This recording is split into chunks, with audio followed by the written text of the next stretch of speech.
Hey guys, it's me. So for my online book talk, I decided to do Twisted by Laurie Halse Anderson. We talked about that in class, her name. Pretty sure I still messed it up. Anyway, so I actually decided to read this before I read Winter Girls. So that really changed how I saw the book because her writing style really took some getting used to. But I really ended up enjoying it. So, just a little bit about the book. Obviously, this is the only cover for it that I could find, but it pretty much accurately describes the novel with the pencil and stuff and the twisted, because this is a very dark book. Like, it deals with a lot of hard, just like situations and issues within the school system.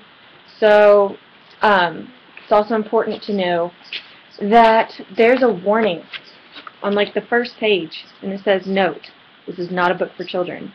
And that's very true, but it's just interesting that it was published by a children's publishing company, Penguin, obviously, but like the children version of it. So that makes people want to read it, because you're telling me not to read it because I'm a child, I'm going to read it. So, about Twisted. Twisted is her only young adult book that's written from a boy's perspective. The characters, there's Tyler, who's the main character. There's his sister Hannah, his best friend, who he calls Yoda, the principal, his parents, and then his like love interest, which is Bethany, or yeah, Bethany.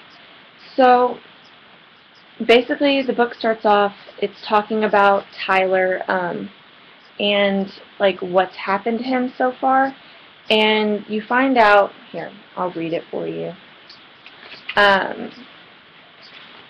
Okay. It got a little bit better in high school. I became invisible, your average piece of drywall, who spent too much time playing computer games. Girls would look straight at me and never see the writhing masculine beast hidden inside my 135 pounds of veal white man flesh. So at the end of my junior year, I decided to do something bold, a prank that would turn me into a legend. And that's pretty much like the opening. To find out what's going on with Tyler, what he does is he pretty much sprays graffiti all over the school building. He gets caught because he leaves the spray paint can with his fingerprints on it, and then he gets arrested and gets a ton of hours of community service. He doesn't have to go to jail. So while he's doing that, he does manual labor. It completely transforms his physique. So he comes back to school. He's very good looking. He's known as like the rebel, and he finds that he doesn't blend in anymore. He's not in the background of the school, and so he doesn't really know how to handle it. This book is really concerned about like physical, how you look, and also how people see you. And so they spend the whole book, Tyler and his sister Hannah spend the whole book trying to be like fit into this popular mold that he's now in because of his prank. And I mean, a little bit more about Tyler. He's really depressed, and it doesn't really you don't really understand why until later in the book. And so this is a little bit about his depression. I wasn't supposed to think about that, but it was like porn. The idea would sneak in, and boom, I was off. Like when they put me in the holding cell after they arrested me for the foul deed, and the guard came back and took laces out of my sneakers. And then the door locked, and my sneakers looked pathetic, and I couldn't walk in them. And I thought about it. As soon as it started, I'd go, I'm not going to think about this. No matter what, I'm thinking about something different now. Thinking. And the pictures would flash over and over in my mind like a demented video with no music. Just bodies falling off bridges and planes flying into skyscrapers and fires and ropes and guns and driving very fast. Unbuckling my seatbelt, aiming for the cliff at the granite quarry, stomping the accelerator.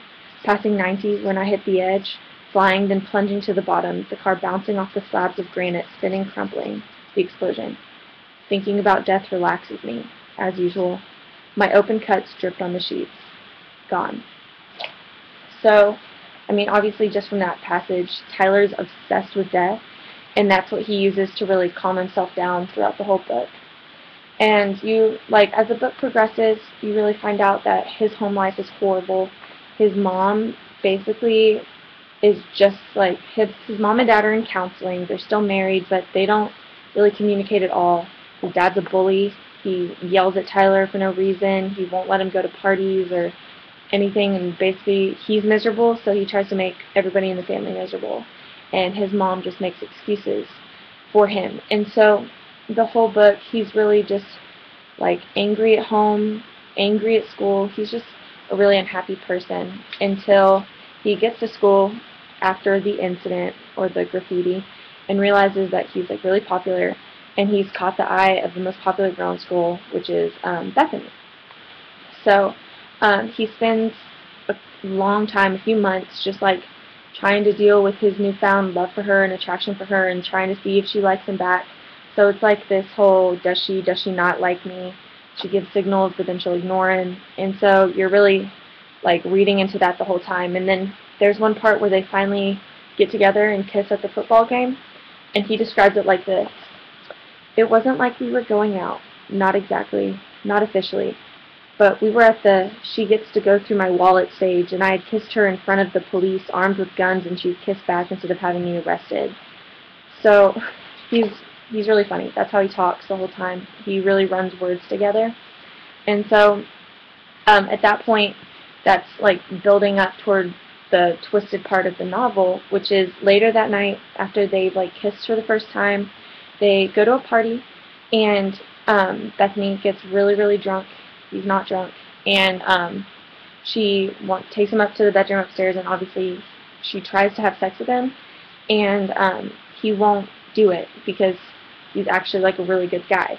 So the next day, pictures are posted online of Bethany in the bedroom, like completely passed out, but they're like pornographic pictures. And because he was seen going up to the bedroom with her, he's the prime suspect. So that's pretty much like the twist in the book. And the rest of the book is like him trying to prove that he's innocent, people not believing him because he has like a criminal record with the graffiti. And then, so that's like the rest of the book. And then, I mean, I don't want to give it away because it was really good, but like, I mean, there is an ending and there's a lot of closure. And so, like I mentioned before, I really like this book. I actually liked it more than Winter Girls because, I mean, it was just a lot easier to read. There's paragraph breaks, and it's actually like a really suspenseful story, and there's a lot going on, so it really keeps you interested. What I didn't like about this book is that, like, there's not a solid ending. There is some closure, but it's not complete, and so I'm almost waiting for them to come out with a sequel because, like, it left so many things up in the air with, like, the ending and stuff. But people really like this book. It's won here, the list of all the awards. It's won ALA Best Book for Young Adults. It's an ALA Quick Pick, a New York Times bestseller, an IRA Top 10 of 2007, a New York Public Library Best Book of the Teenage. So, like, it's won a lot of awards.